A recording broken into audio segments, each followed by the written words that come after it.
Hi students, today I am going to teach the distribution of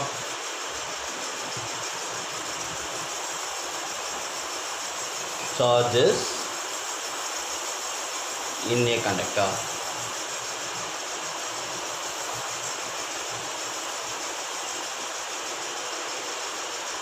To discuss the distribution of charges in a conductor, we consider two metallic conductors A and B. This is a metallic conductor A and another one conductor, that is B. Here the radius of the metallic conductor A is R1, the radius of the metallic conductor B is R2. Here we noted that metallic conductor A, it has a radius R1 is greater than the R2. Now this conductor is also connected by using this wire. This wire is also made up of the same material of the conductor A and B. Okay students, now here we will take the distance between the two conductors is much greater than the radii of the sphere. Radii of the sphere, we consider these two conductors, it is phased at a distance is greater than the radius of the sphere.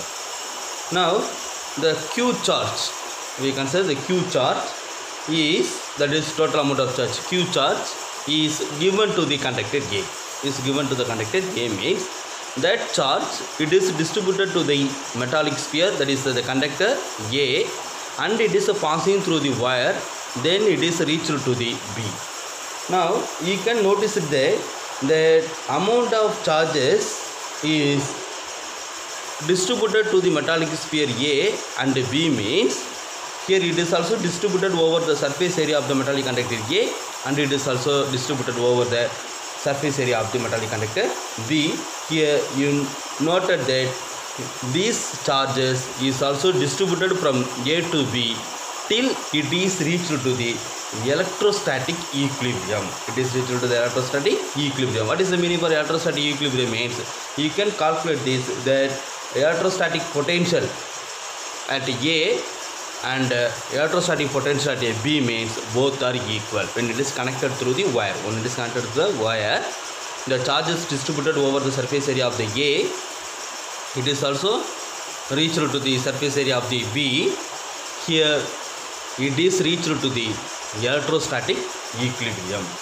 So by using this, here the charge distributed to the metallic conductor A, we consider that is Q1. The charge distributed to the metallic conductor B, that is Q2 means we can calculate the net charge Q is equal to Q1 plus Q2.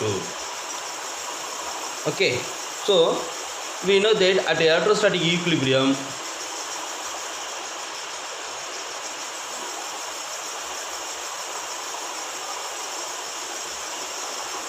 we can write that electrostatic potential at a metallic conductor A is equal to electrostatic potential at a metallic conductor B. So we know that the electrostatic potential of the conductor is calculated by using the formula of VA is equal to 1 divided by 4 by epsilon naught charge divided by the radius, that is distance R1, because the charge is distributed over the surface area, so it is placed at a distance R1, so we can write VA is equal to 1 divided by 4 by epsilon naught Q1 R1. And then we can calculate the VB, that is the electrostatic potential at the metallic conductor B. What is the VB? That is also calculated by using the formula of 4 by epsilon naught Q2 divided by R2. So now these equations substitute in this equation means we can write 1 divided by 4 by epsilon naught Q1 divided by R1 is equal to 1 divided by 4 by epsilon naught Q2 divided by R2. So both sides 1 divided by 4 by epsilon naught, 1 divided by 4 by epsilon naught, it is cancelled. So we can write Q1 divided by R1 is equal to Q2 divided by R2. So now we consider the charge density. The charge density of the sphere, that is sigma 1. The charge density of the sphere B, that is sigma 2 means by using this charge density we can calculate the values of the charge. already we know what is the meaning for charge density. The charge density means sigma 1 is equal to charge on the sphere divided by area. So the sigma 1 it can be written as the charge on the sphere is Q1 divided by area of the sphere. Area of the sphere means it has the values is 4 pi r square. So we can write 4 pi r1 square. Same as we can calculate the values of the sigma 2. What is the sigma 2? That is Q2 divided by 4 pi r2 square. So by using these values, already we discussed in this applications of the Gauss law. Okay, in the questions we discussed this. Okay, so by using that method we are calculating the values of the charge density sigma 1 and sigma 2. Okay, already you know the general formula for the charge density. By using the charge density we can calculate the values for the sigma 1 and sigma 2. So from these values you are going to calculate the values of the Q1. What is in the Q1? Here the Q1 is equal to sigma 1 into 4 pi r1 square. Q2 is equal to, what is the values of the Q2? Q2 is equal to sigma 2 into 4 pi r2 square. It is substituted in this equation means Q1, that is sigma 1 into 4 pi r1 square divided by r1 is equal to sigma 2 into 4 pi r2 square divided by r2. So r1 cancelled, r2 cancelled, then we can write this to 4 pi is also same, it is also cancelled, so we can write sigma 1 r1 is equal to sigma 2 r2. Okay students, so from this we can write, if you connected the another one sphere C and we connected the another one sphere that is D, means here it has the equation that is sigma 1 r1 is equal to sigma 2 r2, it is also equal to sigma 3 r3, it is also sigma 4 r4 when it is connected through the wire, Okay, so when it is connected through the wire means it is reached to the electrostatic equilibrium, so it is give the values is like this. So from this concept we can write the sigma r is equal to constant. Sigma means that is a charge density, r means that is a radius of the sphere, So it can be written as sigma is equal to constant, this r, it can be written as r. So from this we can give the explanation for this equation.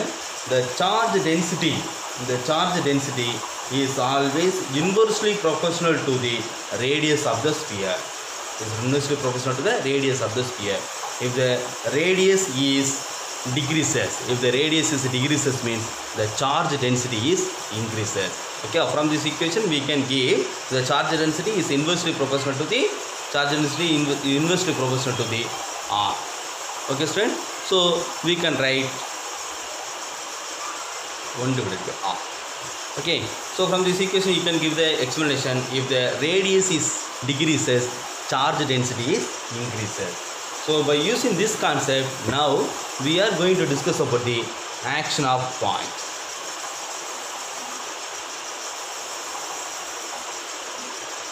So what is in the action of points? Generally the definition for the action of points, the reduces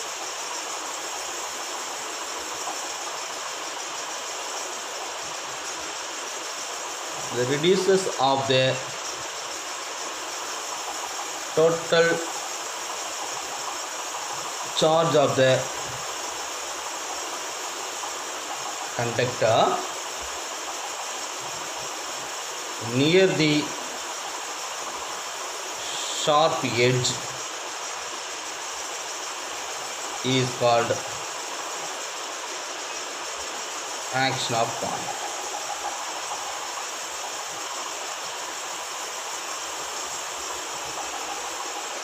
Okay, the reduction or the reduces of the total charge of the conductor near the sharp edge of the conductor is called action of points. Okay, so to explain this, we consider one of the conductor. This conductor, it has a shape is not uniform.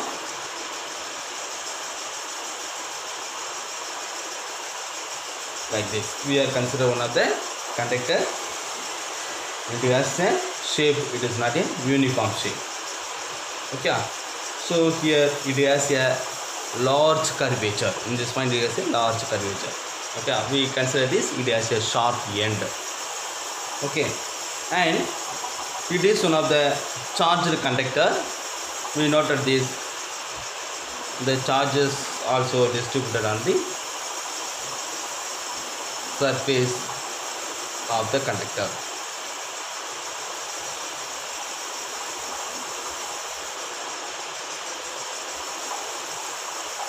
In this, we can take the curvature of the conductor. For calculate the curvature, we can take this part is A, this part is B.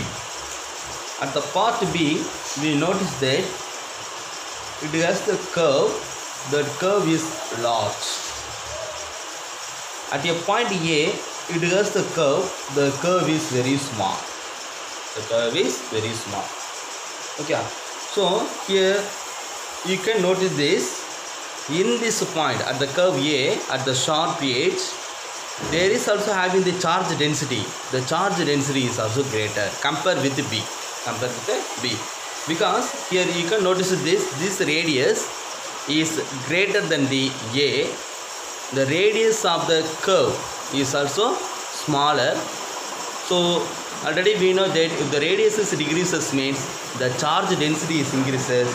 Here it is also experimentally concluded.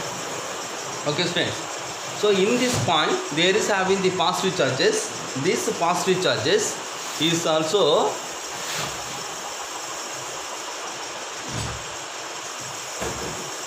try to move from the surface. So it is ionized the surrounding air molecule. It is ionized the surrounding air molecule. So it is ionized the surrounding air molecules means it is produces positive ions and negative ions. Here there is produces a negative ions. It is also attracted at the sharp end. These positive ions are repelled. Already there is having the positive charges, so the positive ions are repelled and the negative ions are attracted at the sharp end, and it is neutralize the charges. It is neutralize the charges. So it is neutralize the charges means here there is also discharge at the sharp end. So that is called the reduction of the total charge of the conductor near the sharp edge is called action of point. Okay friends, so like this at the corner there is having the charge density is more, so it is ionized the surrounding air molecule. Due to it is ionized the surrounding air molecule, there is produce a positive ions and negative ions. These positive ions are repelled by the sharp end. These negative ions are attracted by the sharp end. This attracted negative ions is neutralize the charges present on the positive charges present on the sharp edge. So there is also discharge. So simply we can write the discharge of the charges through the sharp end is called action of points. Here it is very important part.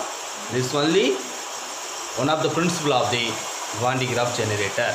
This and another one method, that is one of the electrostatic induction. Both are the principle for the Van de Graaff generator. So it is important. 3 more questions students. Got it. This action of points is also called as corona discharge.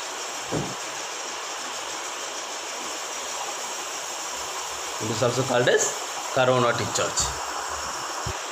And then here very interesting applications of the action of points, that is one of the lightning arrestor.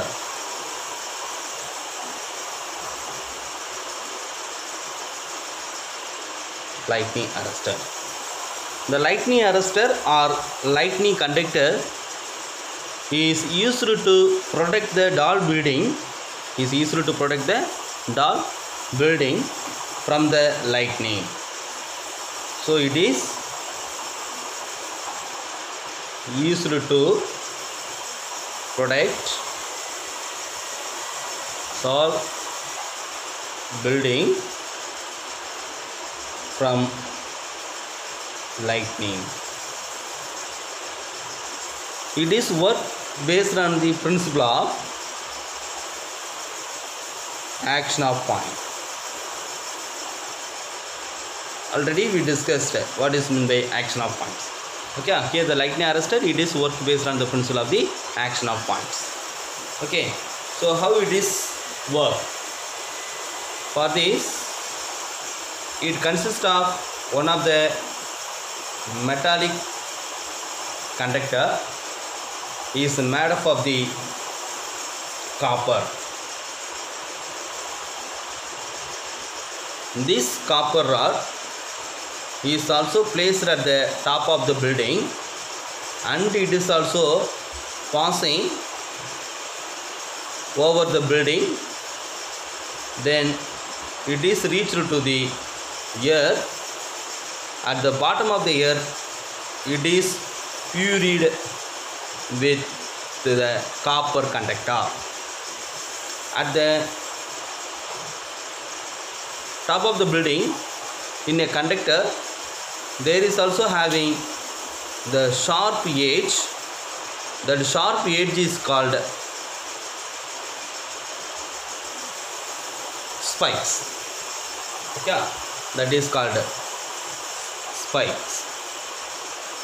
Spikes or sharp needle. Sharp needle. So it is nothing but one of the copper conductor. This copper conductor is also placed at top of the building, and it is also connected with the copper wire that is also passing over the building, and it is reached to the, and it is connected to the ground. At the bottom of the ground, at the bottom of the conductor, there is also buried with the copper conductor, copper plate. Okay students, at the top there is also having this one of the spikes or sharp needles are connected with the copper wire. Okay, now during the lightning, there is also produces the negative charges. These negative charges is passing over the building. Okay, during the lightning, there is producing the positive charges. These positive charges, it is also passing over the building due to the electrostatic induction. Due to the electrostatic induction, at the sharp edge, there is also producing the positive charges. There is also producing the positive charges. So these positive charges, due to the action of points, these positive charges, it is also ionize the surrounding air molecule. It is ionize the surrounding air molecule, and it is also producing the positive ions and negative ions. These positive ions repelled from the sharp edge, so it is neutralize the negative ions produced from the lightning. Then there is also producing the negative ions. This negative ions is attracted by the sharp edge. It is neutralize the positive ions produced on the sharp edge, and it is also reached to the ground. So this lightning arrestor, it is not used to stop the lightning, and it is divert the lightning to the ground safely. Okay students, you need to understand this. This lightning arrestor, it is not used to stop the lightning. It is used to divert the lightning to the ground safely.